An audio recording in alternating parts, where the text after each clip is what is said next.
Hello hello बच्चों, आज हम जो है ना इलेक्ट्रिक पोटेंशियल एनर्जी पर डिस्कस करेंगे। बेसिकली आज हम न्यूमेरिकल डिस्कस करेंगे। इलेक्ट्रिक पोटेंशियल एनर्जी क्या होती है ये हम प्रीवियस लेक्चर में डिस्कस कर चुके हैं। तो today we will discuss electric potential energy. तो बेसिकली एक charge Q1 point charge Q1, दूसरा point charge Q2, these two charges placed at a separation R। तो हम प्रीवियस लेक्चर में ये सीखे थे कि दो पॉइंट चार्जेस अगर R सेपरेशन पर रखे हुए हैं तो इन दोनों के कारण जो पोटेंशियल एनर्जी है वो Q1 Q2 बाई R होती है। ये डेरिवेशन क्या था, ये कैसे आया, ये हम आप प्रीवियस लेक्चर देख सकते हो यूट्यूब चैनल पर। बट आज हम इस पर सवाल देखेंगे बच्चों। तो देखिए ज़रा कि दो चार्जेस अगर Q1 और Q2 R सेपरेशन पर रखे हुए हैं तो दोनों की एनर्जी, मतलब इस सिस्टम की एनर्जी, ये दो चार्ज पार्टिकल सिस्टम की energy Q1 Q2 by R होती है। क्लियर?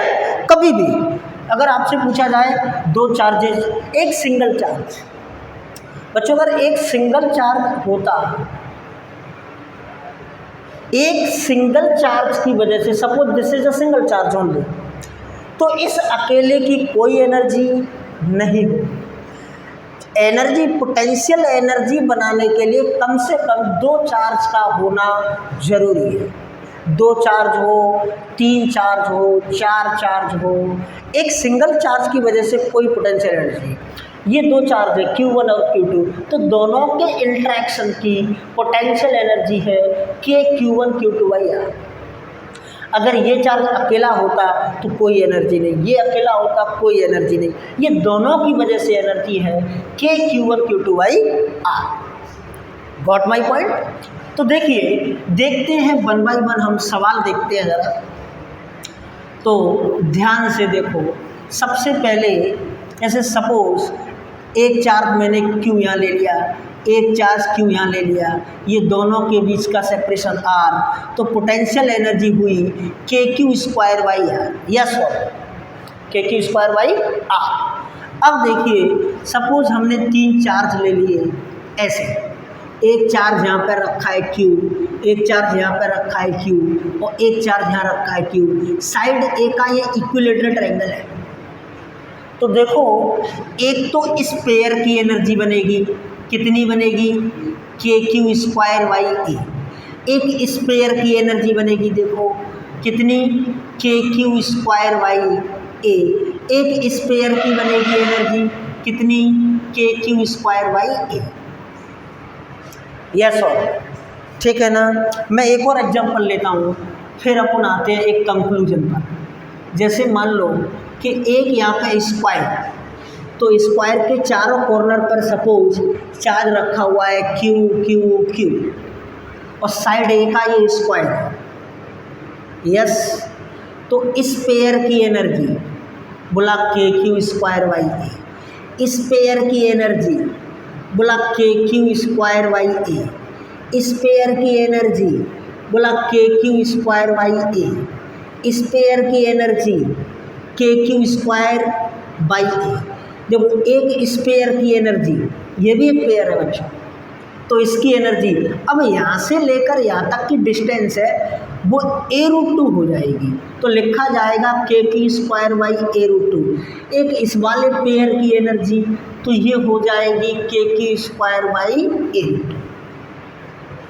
बोलो क्लियर? तो देखो, एक चीज़ देखो कि number of term in the calculation of potential energy, यहाँ पर एक टर्म आ रहा है, यहाँ पर 1 2 3 टर्म आ रहे हैं, यहाँ पर 1 2 3 4 5 6 टर्म आ रहे हैं। समझे कि नहीं समझे? तो ध्यान से देखना, नंबर ऑफ टर्म, क्या चीज़, नंबर ऑफ टर्म का फॉर्मूला हो जाता है NC2। नंबर ऑफ टर्म का फॉर्मूला क्या हो जाता है NC2। तो ध्यान से देखो, इसको लिखते हैं अपन factorial N upon factorial 2 upon factorial n minus 2। तो ये हो जाएगा basically n into n minus 1 upon 2। तो जो बच्चे फैक्टोरियल के बारे में नहीं जानते, नीट वाले स्टूडेंट्स, अगर फैक्टोरियल की नॉलेज नहीं है तो वो ऐसे याद रखेगा n माइनस 1 अपॉन 2। यहाँ पे n क्या है? Number of charges. तो देखो पहले कितने चार्ज थे? 2, तो यहाँ पे रखो 2। तो देखो 2 डिवाइडेड बाय 2 तो 1, और 2 माइनस 1 यानी 1। तो देखो एक ही टर्म है, बोलो क्लियर। इधर देखो 3 चार्ज रखे हुए हैं, 1 2 3, तो यहाँ रखो 3, यहाँ रखो 3, तो 3 में से 1 गया 2, तो 2 में से 2 कैंसिल, बचा क्या? 3। तो देखो 1 2 3, हाँ या ना। यहाँ पर देख लो 4, तो क्या रखेंगे? 4 माइनस 1 बाई 2, इससे ये कैंसिल, तो twice into 3 this is equal to 6। तो देखो कितने टर्म है? 1 2 3 4 5 6। बात को समझे कि नहीं समझे? क्लियर? तो एक तो ये फॉर्मूला याद रखें कि पर्टिकुलर सिस्टम में जब हम पोटेंशियल एनर्जी को कैलकुलेशन कर रहे हैं तो उसमें नंबर ऑफ टर्म कितने होंगे, तो ये समझ आ गया कि उसका फॉर्मूला है n माइनस 1 अपॉन 2। यहाँ पे n क्या है? Number of charges, number of point charge in the system. Yes और नो? बोलो, बात को समझे ना? अब देखिए मैं इसको इरेज करता हूँ, एक बात और समझना। देखिए एक्चुअल में क्या होता है, मैं इसे इरेज कर रहा हूँ अभी, तो ध्यान से ज़रा देखिए। यहाँ पर ये जो एनर्जी है ना, सपोज इसको मान लेते हैं 1, इसको मान लेते हैं 2, इसको मान लेते हैं 1, इसको 2 और इसको 3, ऐसे नंबरिंग कर लेते हैं। तो ध्यान से ज़रा देखिए, एक्चुअल में क्या है कि ये जो पोटेंशियल एनर्जी हम लिख रहे हैं U12 यानी ऐसे लिखें U21 यानी potential energy of 2 due to 1। और अगर ऐसे लिखते हैं तो potential energy of 1 due to 2। तो सोचो कि ये जो एनर्जी है kq²/r, ये 2 की एनर्जी है 1 के कारण, या 1 की एनर्जी है 2 के कारण। एक ही बात है। ये एनर्जी सिस्टम की होती है। तो आप इसको U12 लिख सकते हो, आप इसको U12 लिख सकते हो, U12 लिख सकते हो, और आप इसको U21 लिख सकते हो। बात को समझे कि नहीं समझे? क्लियर? अब देखिए यहाँ पर देखो, यहाँ पर जैसे मान लो कि इन दोनों पेयर की एनर्जी, तो potential energy 2 due to 1, potential energy of 2 due to 1। ठीक, अब इसको लिख लो potential energy of 3 due to 2 और potential energy of 3 due to 1, ऐसे लिख सकते हैं। तो देखो 3 टर्म है ना, तो पहले एक ये भी तरीका है समझने का कि जब हम किसी सिस्टम की पोटेंशियल एनर्जी निकालते हैं तो इसका मतलब work done to form the system, work done by external agent to form the system. अगर हम किसी सिस्टम की पोटेंशियल एनर्जी निकालते हैं तो हम क्या करते हैं कि मान लो उस सिस्टम में 4 पॉइंट चार्जेज है। अगर कोई सिस्टम 4 चार्जेज से मिलकर बना हुआ है तो क्या करते हैं कि पहले इन्फिनिटी से एक चार्ज लेकर आए, उसको लाने में कितना वर्क करना पड़ा, फिर दूसरे को लाए, उसको लाने में कितना वर्क डन करना पड़ा, फिर तीसरे को लेकर आए, उसको लाने में कितना वर्क डन करना पड़ा, फिर चौथे को लेकर आए, उसको लाने में कितना वर्क डन करना पड़ा। तो ये सबको जोड़ दोगे तो total work done of the system, तो this is called total potential energy of the system. तो सपोज, तो देखो ज़रा कि अगर हम ऐसे समझने की कोशिश करें कि पहले लाया मैं चार्ज क्यू को, तो पहले मैं इन्फिनिटी से चार्ज क्यू को लेकर आया, तो इसको रिपेल करने वाला, इसको अट्रैक्ट करने वाला पहले से कोई चार्ज नहीं था, तो वर्क डन करना ही नहीं पड़ा, यानी वर्क डन हो गया 0। अब मैं 2 को लेकर आया इन्फिनिटी से, तो 2 को जब इन्फिनिटी से लाया तो ये इंटरेक्ट कर रहा होगा, ये रिपेल कर रहा होगा, तो इसके अगेंस्ट वर्क किया होगा, तो लिखा जाएगा potential energy of 2 due to 1। बोलो क्लियर। ऐसे ही देखो इसमें, इसको जब लाए फर्स्ट में इसको लेकर आए तो वर्क डन 0, जब इसको लेकर आए तो work done of 2 due to 1, ये पहले से प्रेजेंट था। अब जब इसको लाए तो ये दोनों प्रेजेंट थे पहले से, तो दोनों के रिपल्शन से अगेंस्ट वर्क करना पड़ेगा, तो पोटेंशियल ऑफ 3 ड्यू टू 2 और potential energy of 3 due to 1 ऐसे लिखा जाएगा। क्या मेरी बात समझे कि नहीं समझे? ठीक है ना। ऐसे ही इसमें लिखेंगे। तो देखो इसको थोड़ा समझते हैं। ये जो लिखा है ना U21, इसको आप जो है ना थोड़ा सा चेंजमेंट करेंगे अपन इसमें। कैसे देखें ज़रा, देखो इसको अपन लिख सकते हैं U21 और U12। बोलो ऐसे लिख सकते हैं कि नहीं?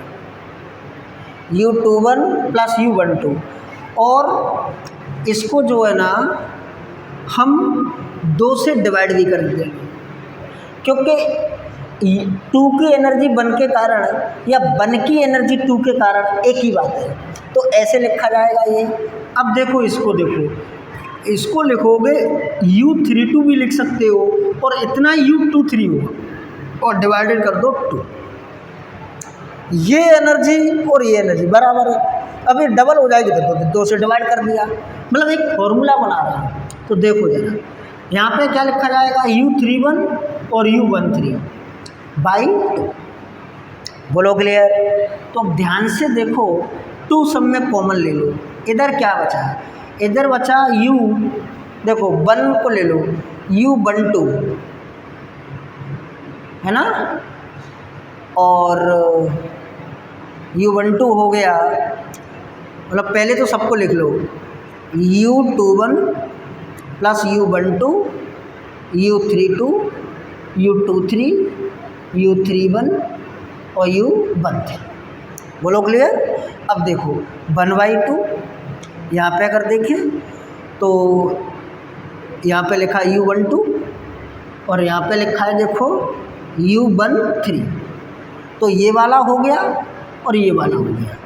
अब इसको लिखो, देखो 2 वाला U21 और यहाँ पे U23, यानी अभी समझाता हूँ, U31 U32। ठीक, तो देखो potential energy 1 due to 2, potential energy 1 due to 3, यानी total potential energy of 1, potential energy of 2 due to 1, potential energy of 2 due to 3, तो this is potential energy of 2, potential energy of 3 due to 1, potential energy of 3 due to 2, तो ये होगी potential energy 3 part तीसरे नंबर के particle की, potential energy दूसरे number के पार्टिकल की, पोटेंशियल एनर्जी पहले नंबर के पार्टिकल। तो लिखा जाएगा 1/2 U1 plus U2 plus U3, ऐसे लिखा जाएगा। तो ये फॉर्मूला अगर हम याद रखें, बात को समझे कि नहीं समझे। और देखो एक और मज़ेदार बात, जैसे मान लो कि ये देखो, ये इसके कारण इसकी पोटेंशियल एनर्जी, इसके कारण इसकी पोटेंशियल एनर्जी, इसके कारण इसकी पोटेंशियल एनर्जी सब बराबर बराबर बराबर है। तो फिर यहाँ पे आप क्या लिख सकते हो, देखो यहाँ पे क्या लिख सकते हो, यहाँ पे अगर बराबर है तो फिर ऐसे लिख सकते हो कि 1/2 ये कितने हैं, 1 2 3, अगर ये तीनों टर्म बराबर हैं तो लिख सकते हो 3U1 ऐसे लिख सकते हो। बात को समझे कि नहीं समझे। तो देखो 3/2 इंटू U1, 3/2 इंटू U1 ऐसे लिख सकते हैं कि नहीं, 3/2 इंटू U1। तो ऐसे सवालों में हेल्प करेगा ये, जो सिमेट्रिक मतलब सेम चार्ज होंगे, सिमेट्रिकली लोकेटेड होंगे, तो ऐसे सवालों को आप डायरेक्ट कर सकते हो फटाक से IIT और नीट के लिए। हालांकि IIT के लिए बात को समझे कि नहीं समझे।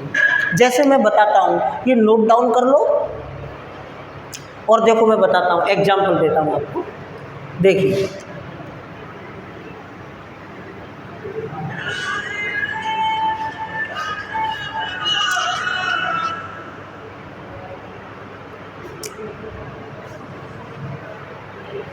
तो देखो ध्यान से,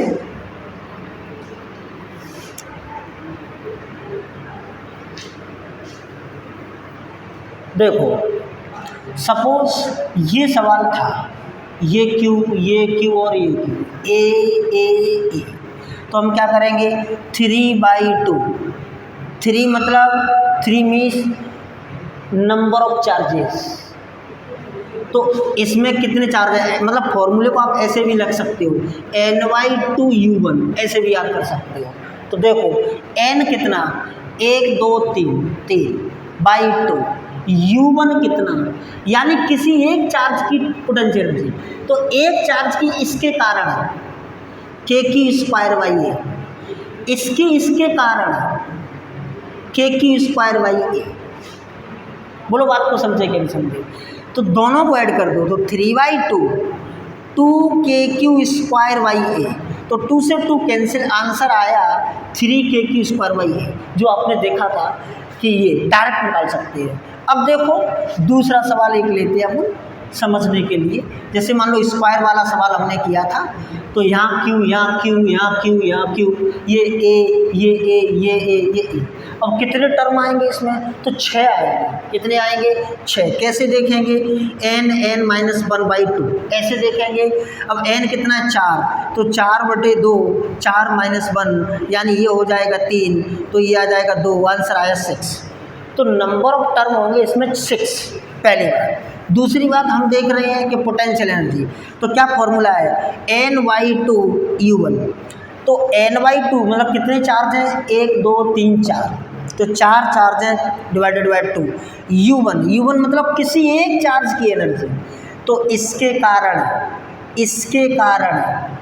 k² a, इसके कारण k² a डबल हो जाएगा। इसके कारण होगा k² a√2। समझे कि नहीं समझे? 2 से ये कैंसिल हो गया, तो आया 2, इधर बचा 2k² a, इधर k² a√2। इसको आगे सॉल्व कर दो, आगे मल्टीप्लाई कर दो, तो 4k² a प्लस अंदर ले जाओ इसको, तो ये हो जाएगा ट्वाइस ऑफ k² a√2। तो ये आंसर आ गया। समझे कि नहीं समझे? तो कितने भी चार्ज हो, जैसे मान लीजिए कि आपको जो है ना एक क्यू दे दिया और बोला गया कि क्यू के हर कॉर्नर पर एक चार्ज क्यू रखा हुआ है। अब बोले कि सिस्टम की पोटेंशियल एनर्जी बताओ, तो वैसे करोगे तो करते रहोगे, क्योंकि देखो नंबर ऑफ टर्म कितने आएंगे, कितने टोटल चार्ज हैं? 1 2 3 4, 4 और 4 8, यानी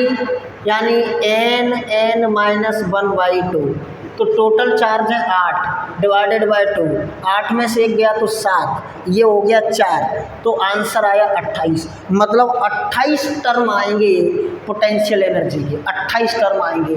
तो करते रहेंगे, कब तक करेंगे? तो फटाक से इस वाली ट्रिक से ले लो सवाल को, ट्रिक को अप्लाई कर दो।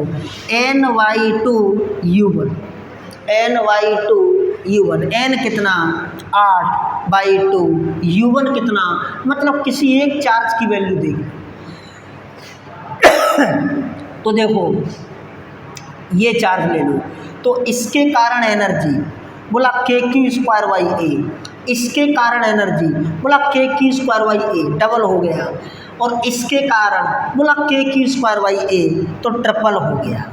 तो 3 तो ये हो गई है ना, इसका निकाल रहे थे, तो इसके कारण हो गई, इसके कारण हो गई और इसके कारण हो गई। अब देखो एक चार्ज यहाँ बचा और एक चार्ज यहाँ बचा के नहीं, और एक चार्ज यहाँ बचा। देखो अब एक बात बताइए, इस चार्ज की यहाँ से डिस्टेंस कितनी है? तो ये डायगोनल हो जाएगा ना, फेस डायगोनल ए वाला।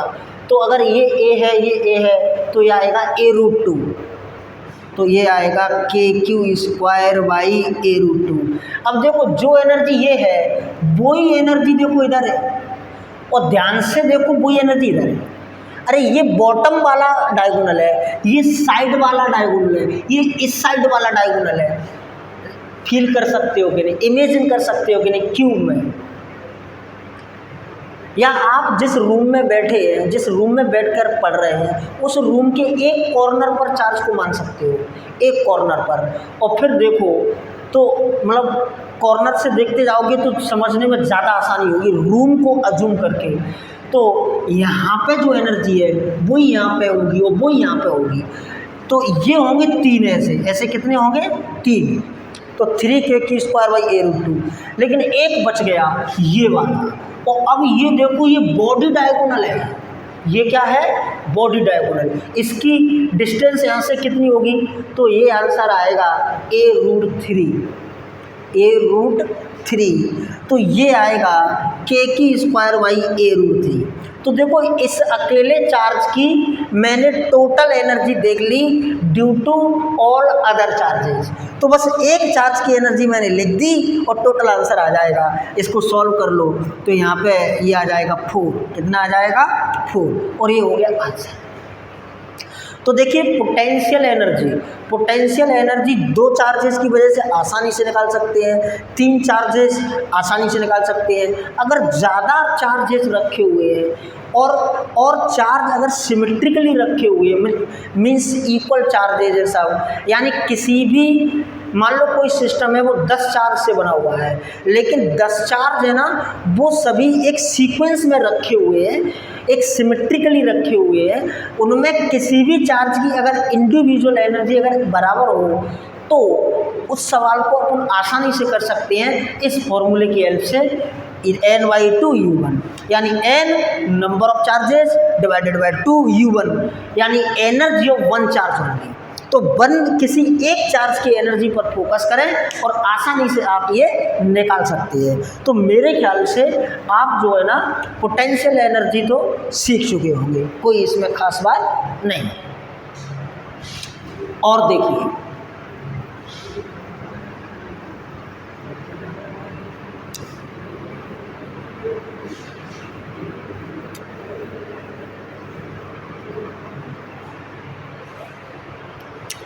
अब देखिए, अब थोड़ा सा वैरायटी को चेंज करते हैं।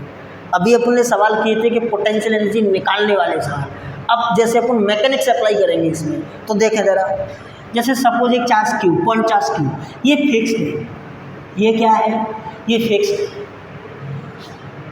ये एक चार्ज क्यू यहाँ रखा हुआ है, ये मान लो अगर r1 डिस्टेंस पे है, इसको छोड़ दो, क्या इधर दौड़ेगा, इधर दौड़ेगा।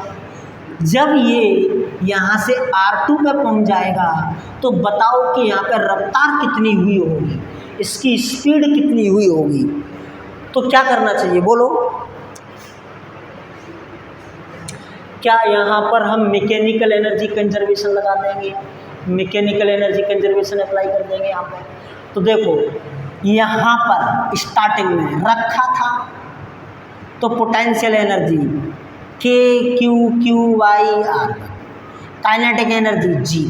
तो this is the total initial mechanical energy, final यहाँ पहुँच गया। तो पोटेंशियल एनर्जी k/q/r2 और स्पीड भी आ जाएगी, तो 12mv²। तो यहाँ से v को निकाला जा सकता है, आसानी से निकाल लोगे, कोई बुराई नहीं है।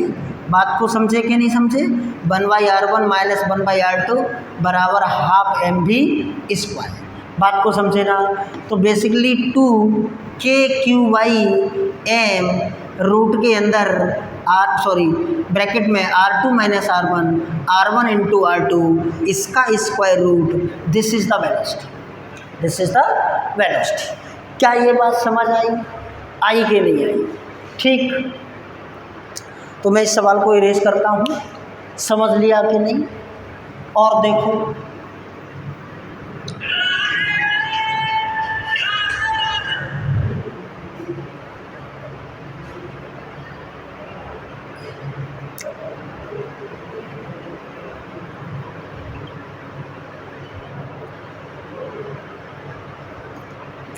ठीक, और